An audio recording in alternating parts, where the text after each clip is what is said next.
Pada akhir tahun 2020, sebuah uji klinis yang diterbitkan di JAMA Psikiatri membuat heboh ketika para peneliti menemukan bahwa meditasi harian berkhasiat sama baiknya seperti obat Lexapora dalam menenangkan kecemasan.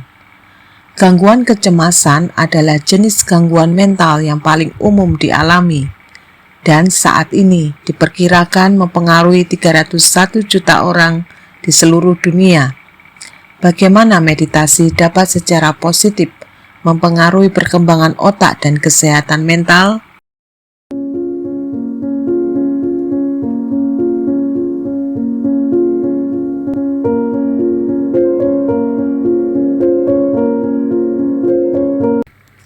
Salam sejahtera dan kebajikan pemirsa.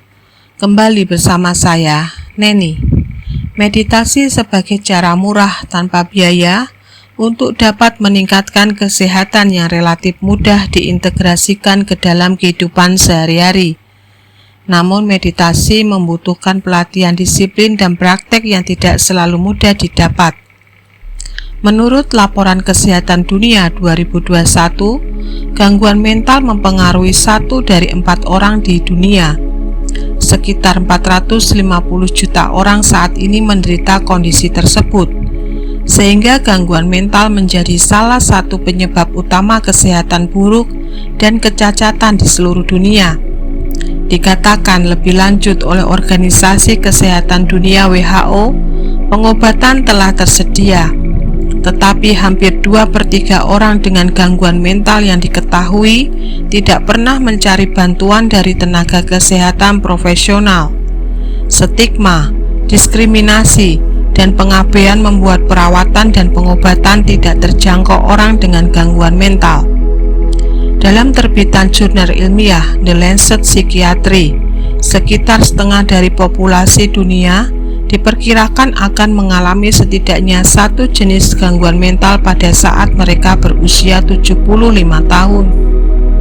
Jumlah warga di negara besar seperti Amerika mengalami peningkatan masalah kesehatan, terutama selama pandemi COVID.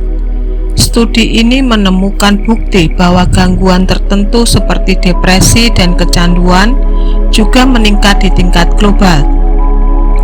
Bahkan diperkirakan gangguan depresi akan menempati posisi kedua pada tahun 2020 setelah penyakit jantung.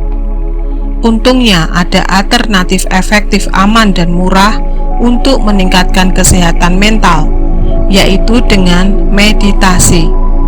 Susan Senti, seorang dokter dari New Jersey, sangat merekomendasikan meditasi sebagai terapi untuk orang yang menderita penyalahgunaan zat terlarang dan masalah mental.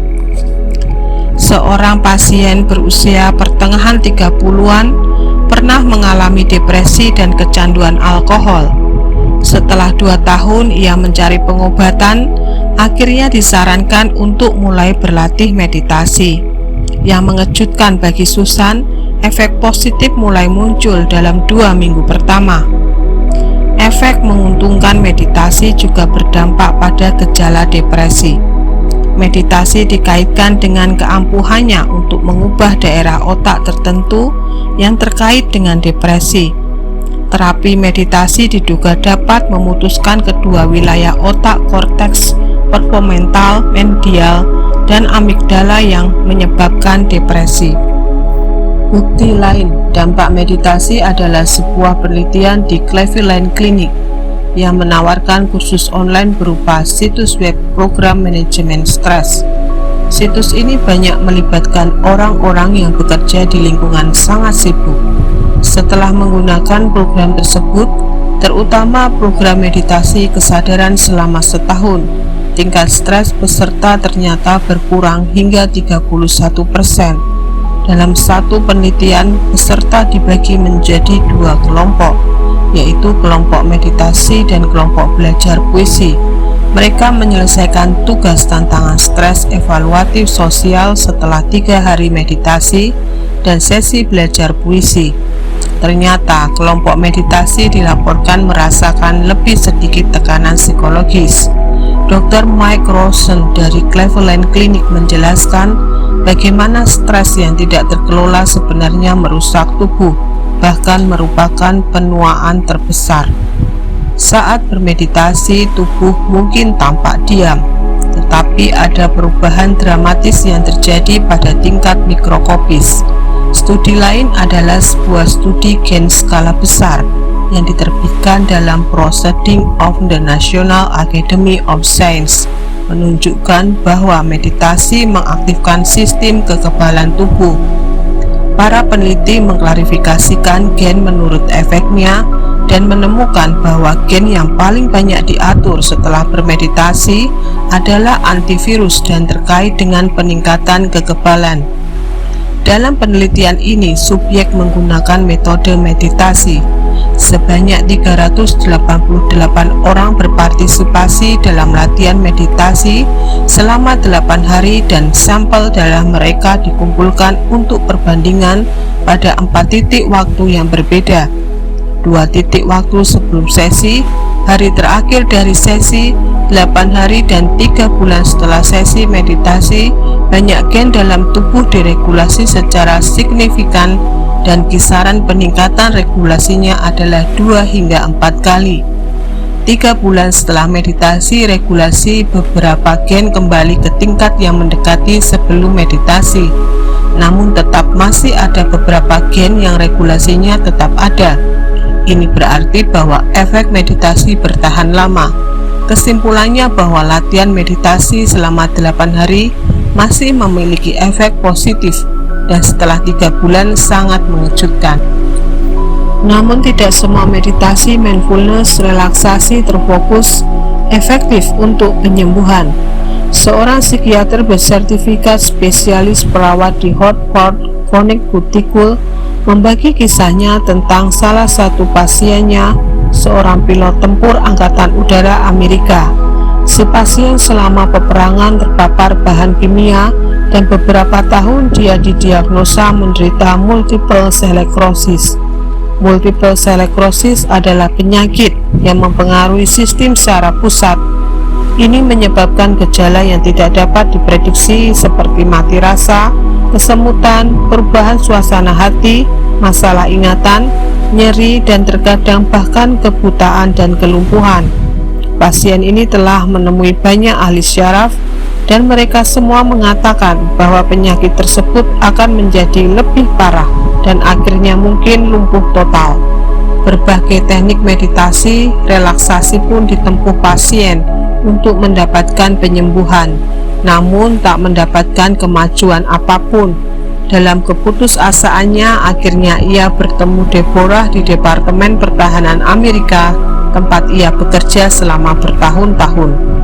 Percakapan pertama antara Deborah dan pasiennya tersebut tentang topik menghadapi kematian yang akan segera terjadi pada si pasien. Namun Deborah tetap memberi semangat dengan memperkenalkan pasien pada meditasi dan Qigong Tiongkok kuno, yaitu Falun Gong atau Falun Tafa, sebuah latihan spiritual yang berakar dari tradisi Buddhis. Selain latihan meditasi, latihan ini mendorong untuk berusaha menyesuaikan hidup dengan 3 prinsip sejati, baik, dan sabar. Meskipun pada awalnya si pasien ragu, akhirnya ia mencoba juga karena menyadari bahwa latihan ini berbeda dari teknik meditasi yang pernah ia pelajari sebelumnya. Sekitar setahun kemudian, pasien mendapatkan dampak dari hasil berlatih. Yang ia kira kondisinya makin parah, ternyata justru kesehatannya makin pulih dan energinya meningkat. Bahkan ia mampu bekerja penuh waktu lagi. Ini sangat luar biasa. Deborah mengakui manfaat mindfulness dan praktek meditasi lainnya yang bertujuan terapeutik. Namun sebenarnya praktek meditasi tradisional, salah satunya seperti Falun Gong, dapat membantu orang-orang ketika meditasi tersebut tidak berhasil. Salah satu bentuk meditasi adalah yang diajarkan oleh Falun Gong. Falun Gong melatih pengolahan jiwa dan raga untuk mencapai kondisi yang bebas penyakit sekaligus menemukan makna sesungguhnya dari kehidupan. Kultivasi raga berupa 5 perangkat metode gerakan menyerupai senam dan meditasi. Fungsinya untuk membangkitkan energi di dalam tubuh, menyerap energi alam semesta, dan memperkuat sistem mekanisme energi. Kultivasi jiwa adalah memperbaiki moralitas menuju perilaku sejati, baik dan sabar. Peningkatan dari sisi moral lebih diutamakan karena peningkatan kondisi fisik terkait erat dengan peningkatan watak moralitas seseorang. Setelah pikiran dan jiwa meningkat ke arah yang baik, kondisi tubuh akan mengalami perbaikan. Akhirnya tercapai kondisi tubuh bebas penyakit. Apakah menjadi titik terang bagi kita? Tinggalkan komentar untuk pembahasan kali ini. Terima kasih telah menonton video ini. Jangan lupa untuk like, subscribe, dan share agar lebih banyak orang terinspirasi. Sampai jumpa di video-video selanjutnya.